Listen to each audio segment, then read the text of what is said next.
Today, we're making pasta. Tray up some thick cut bacon. Julienne some fresh peppers and onions. We're going with a half an onion and a whole bell pepper. And add some fresh garlic. We like these, but other vegetables are welcome.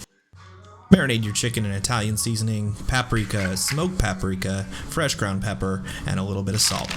Pro tip, marinating the chicken in a bag is super easy and easy on the cleanup. Dice up that cooked bacon.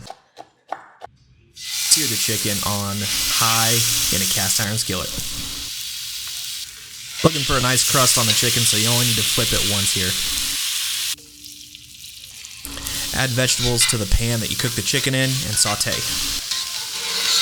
Deglaze with some chicken stock, cook that down for a bit, and then add some heavy cream. Simmer and reduce by about half. Add your bacon and your cooked pasta. You could use penne, rotini, bow tie, whatever you like. Add about half of the cooked chicken and then finish with some Parmesan cheese. Time to plate it up. Plate it up with some generous portions.